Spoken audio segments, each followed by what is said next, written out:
Hey everyone, welcome back to the channel. So, I need to start this one with a warning. What we're talking about tonight is real. It's not some ancient legend or folklore that got twisted over the centuries. This is happening right now, today. At the base of Mount Fuji in Japan, there's a forest where people go to die. And sometimes the ones who go in don't come back alone. I'm talking about Aokigahara Forest. You might know it as the Suicide Forest. And before we go any further, I want to say this. If you're struggling right now, if you're thinking about hurting yourself, please reach out. I'll put crisis resources in the description. You're not alone. There are people who want to help. But tonight, we're going to talk about what happens in that forest.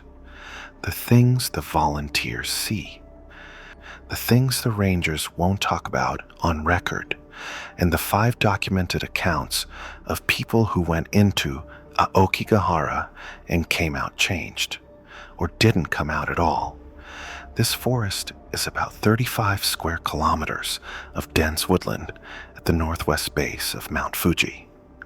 It's been there for over 1,000 years, growing on top of hardened lava from an eruption in the year 864. The ground is uneven, twisted, full of ice caves and roots that look like gnarled fingers reaching up from below. And it's quiet, unnaturally quiet. The trees are so dense they block out wind. You can be 10 meters from a hiking trail and hear absolutely nothing. No birds, no insects, just your own breathing and the crunch of volcanic rock under your feet. Since the 1950s, Aokigahara has become known as a place where people go to end their lives. Every year, dozens of bodies are found, sometimes more.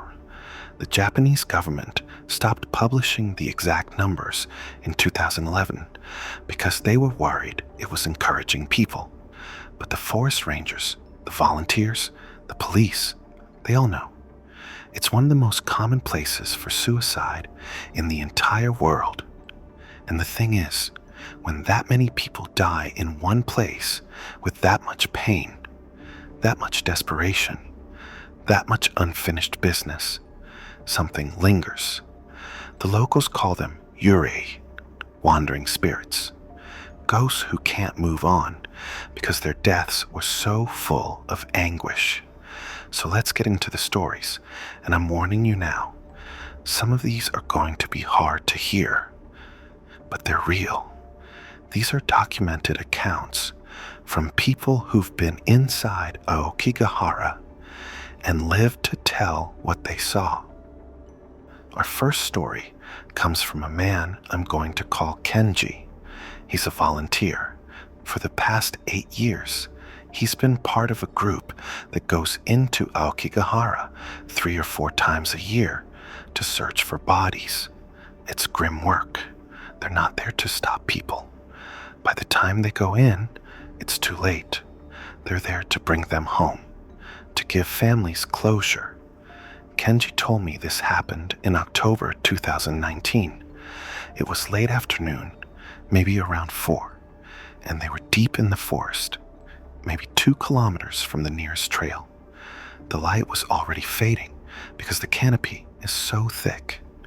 They were moving slowly, checking behind trees, looking for signs, abandoned bags, ropes, clothing. That's when Kenji heard it, a voice. Calling his name, not shouting, not panicked, just calm, quiet, like someone standing right next to him, speaking directly into his ear. Kenji. He stopped, looked around. The other 3 volunteers were ahead of him, maybe 20 meters away, sweeping a different section. None of them had turned around. None of them were looking at him. He called out, asking if someone had said his name. One of the guys shouted back, asking what he was talking about. Kenji shook it off, thought maybe he was just tired. They'd been walking for hours, but then he heard it again. "Kenji, over here." This time it was coming from his left, deeper into the trees, off the path they'd marked with tape. He turned and saw movement, just a flash, a shape, pale, human-sized, moving between the trees about 30 meters away. His first thought was that it was someone alive, someone who'd come to the forest but changed their mind. It happens sometimes. People get to the edge, break down, and call for help. So Kenji did what he was trained to do. He called out, identified himself as a volunteer, said he was there to help. No judgment, no police, just someone who wanted to bring them back. The figure stopped moving. Kenji took a few steps closer, pulling out his flashlight. He shined it toward the trees, and that's when he saw her. A woman, maybe in her 30s, pale skin, long black hair, wearing a white dress that looked soaked, even though it hadn't rained in days. She was standing completely still about 15 meters away, just staring at him. Kenji's stomach dropped, because something was wrong. She wasn't blinking, wasn't moving at all. And her feet, they weren't touching the ground. She was hovering maybe 10, 15 centimeters above the roots. He took a step back, called out to the other volunteers. His voice came out shaky, cracking. They came running. Kenji turned to point at the woman to show them what he was seeing. She was gone. The other volunteers thought he was seeing things. Exhaustion, stress. The forest plays tricks on people, they said. Shadows, pareidolia, your brain filling in gaps. But when they walked over to where she'd been standing, they found something, a small clearing. In the center, hanging from a low branch, was a rope, old, frayed, covered in moss, and directly below it, pressed into the volcanic soil, were 2 footprints, small, barefoot, pointed toward where Kenji had been standing. They didn't find a body. They searched that area for another hour. Nothing. Just those footprints and that rope. Kenji said that night, back at the base camp, he couldn't sleep. Every time he closed his eyes, he saw her, that blank stare, that white dress, and he kept hearing his name, whispered over and over. Kenji, Kenji, Kenji. He hasn't been back to the forest since. That story is unsettling enough. But what's worse is when the forest doesn't just show you something. Sometimes it tries to keep you. This next account comes from a woman named Ayumi. She's a photographer. In 2017, she got permission from local authorities to document Aokigahara for an art project. Not the bodies, not the suicides. She wanted to capture the beauty of the forest, to show that it's more than just death, that it's an ancient, sacred place. She went in alone. She knows that was stupid. Everyone tells you never go into Aokigahara alone, but she's experienced. She's hiked all over Japan. She had GPS, a satellite phone, plenty of supplies. She figured she'd be fine. She started early in the morning, just after sunrise, entering from the Fugaku Wind Cave side. The plan was simple. Follow the marked trails. Take photos. Be out by mid-afternoon. For the first 2 hours, everything was normal. She got some beautiful shots. The way the light filtered through the trees, the moss-covered roots, the silence. It was eerie, yeah, but also kind of peaceful. Around 10 a.m., she went off trail, just a little bit. She saw this interesting rock formation, volcanic stone, stacked in a way that looked almost deliberate, like a cairn. She wanted to photograph it from a better angle. She stepped off the path, maybe 10, 15 meters, got her shot, turned around to head back, and the trail was gone. Not just hidden, gone. She was standing in the middle of dense forest with no clear path back. No tape, no markers, nothing. Ayumi didn't panic immediately. She had GPS. She pulled out her phone. No signal, but that was expected. The GPS should still work, except it didn't. The screen showed her location as a blank gray square. No map, no coordinates, just gray. Okay, she thought. No problem. She had a compass, old school backup. She pulled it out of her bag. The needle was spinning, not pointing north, not pointing anywhere, just rotating slowly, clockwise, like it was caught in some kind of magnetic field. Now she was starting to panic. She tried to retrace her steps, but the ground all looked the same. Twisted roots, volcanic rock, dense trees, no landmarks, no way to tell which direction she'd come from. She called out, shouted for help. Her voice sounded flat, swallowed by the trees. No echo, no response. And then she heard it. A voice, calling back, "Ayumi, over here." It was her friend Sakura's voice, her best friend from university. Relief flooded through her. Sakura must have come looking for her, must have gotten worried. She followed the voice. "Sakura, where are you?" "Over here. Keep coming." Ayumi pushed through the undergrowth, following the sound. It seemed to be coming from deeper in the forest, away from where she thought the trail was. But Sakura sounded close, just ahead. She walked for maybe 5 minutes. The voice kept calling. Ayumi, almost there. And then Ayumi stopped. Because she remembered something. Sakura wasn't in Japan.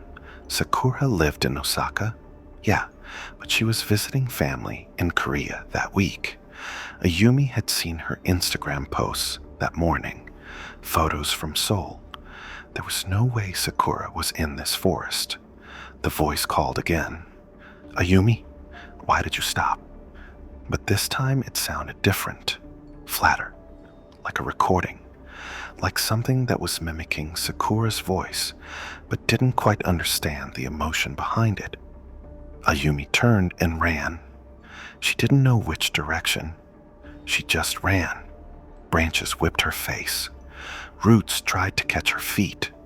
She could hear the voice behind her now, still calling her name, but it was getting deeper, harsher. Not Sakura's voice anymore. Something else.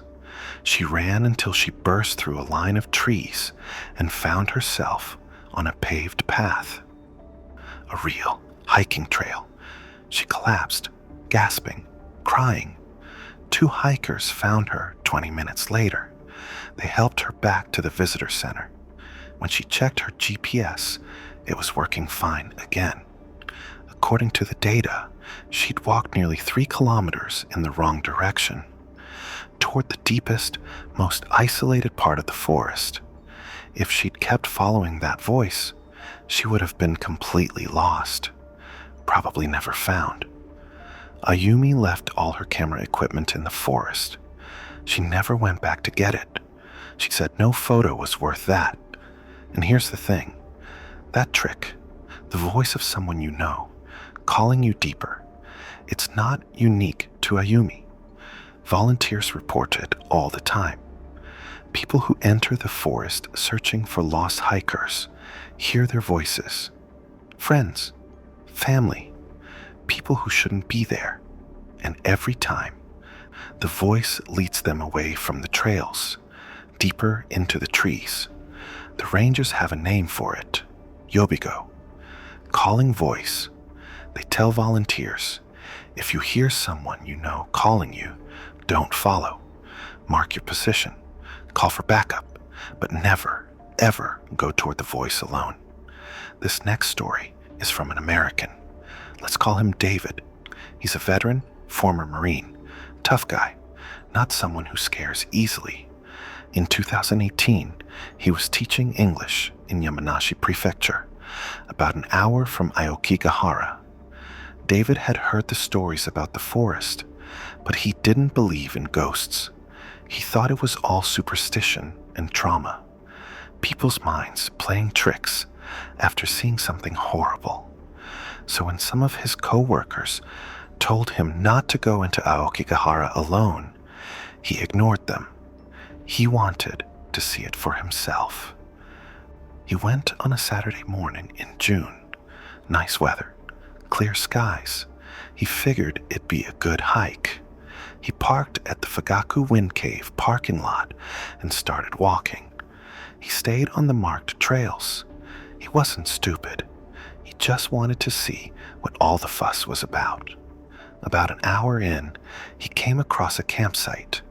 A small clearing with a blue tarp stretched between trees, a sleeping bag, some plastic bottles, scattered food wrappers, like someone had been living there. David called out, asking if anyone was there. No answer. He walked closer.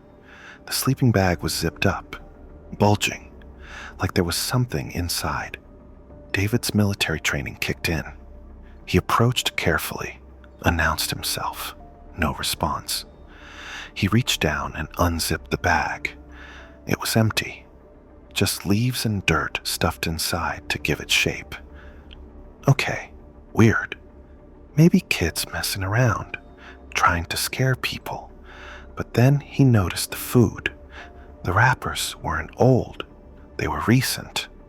One of the plastic bottles still had condensation on the inside, like someone had been drinking from it that morning.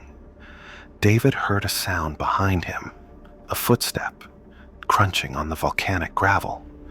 He spun around. Standing at the edge of the clearing, maybe 5 meters away, was a man, middle-aged, wearing a dirty business suit. His tie was loose. His face was pale, gray almost, and he was staring at David with this expression, not angry, not sad, just empty.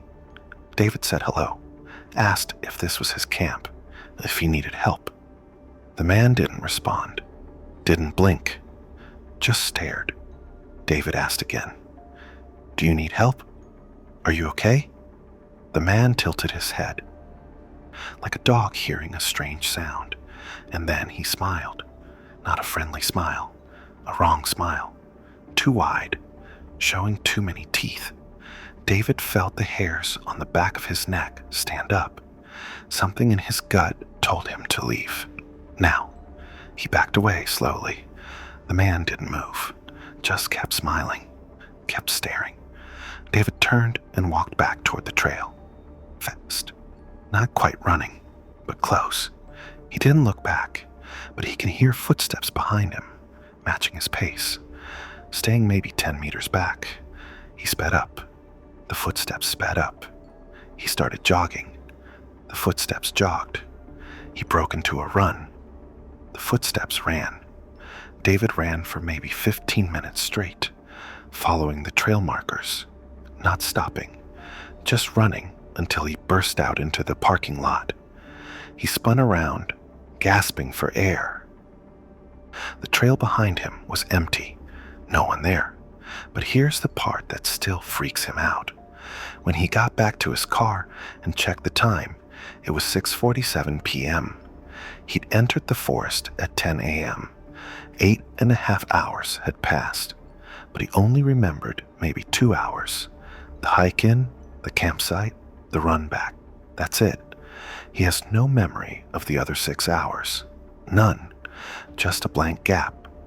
And when he checked his phone, he had 32 missed calls. From his girlfriend, his co-workers, even the police. They'd been searching for him. His girlfriend had reported him missing at 4 p.m. when he didn't answer his phone. David left Japan 2 months later. He said the forest had taken something from him. Time, memory. He didn't know what, but he felt lighter, emptier, like part of him was still in those trees. These stories are terrifying, but they all have one thing in common. The people got out. They survived, but not everyone does. And sometimes the forest makes sure you know that. This account comes from a ranger. I can't use his real name because he's still employed by the Forestry Service. Let's call him Tanaka-san. He's been working Aokigahara for over 15 years. He's one of the people who goes in when someone is reported missing. He's found more bodies than he can count. He told me this happened in March 2021. A hiker had called emergency services saying he'd found a body, male, hanging from a tree, about a kilometer in from the Psychobat Cave entrance. Tanaka-san and 2 other rangers went in to recover it. Standard procedure. They'd done it hundreds of times before. They found the location. The body was there. They did what needed to be done. Respectful, careful. They brought the remains out on a stretcher. But on the way back, Tanaka-san noticed something. The trail they'd marked on the way in, the bright orange tape they tied to branches every 20 meters. It was gone. Not torn down, not fallen, just gone. They stopped, checked their GPS. They were in the right area, but the tape had vanished. Tanaka-san told the others to wait. He walked back about 50 meters to check if they'd missed a turn. That's when he saw them, figures, standing between the trees, maybe 7 or 8 of them, just standing there, completely still, all facing him. They were too far away to make out details, but Tanaka-san could tell they weren't alive. The way they stood, too rigid, too still. No breath missed, even though it was freezing cold. He called out to them, identified himself, asked if they needed help. None of them moved. None of them spoke. They just stood there, watching. Tanaka-san backed away slowly. He radioed his partners, told them to move, now. They didn't ask questions. They grabbed the stretcher and headed for the exit. When Tanaka-san looked back, the figures were following, not walking, not moving in any normal way. They were just closer, like they'd skipped the distance. One moment, 50 meters away. The next, 30, then 20. The rangers ran, full sprint, with the stretcher between them. They didn't stop until they reached the parking lot. When they turned around, the trail behind them was empty. But every single one of them saw it. 7 or 8 figures. Standing in the forest, watching them leave, Tanaka-san said, it's not the first time. Rangers see them all the time. Standing figures, watching, following. The unofficial policy is you don't engage. You don't acknowledge them. You mark your route and you do your job. You get out. You never stop. You never go back for a second look. Because the rangers know. Those aren't lost hikers. Those are the ones who stayed. Our final story is the most recent. It comes from 2023. A Japanese university student named Hiro went to Aokigahara with his girlfriend Naomi. They were visiting the ice caves, totally legal. Tourist spot. Thousands of people go there every year. They finished the cave tour around 3 p.m. and decided to walk one of the shorter forest trails before heading back. It was a clear day. Lots of other tourists around. They felt safe.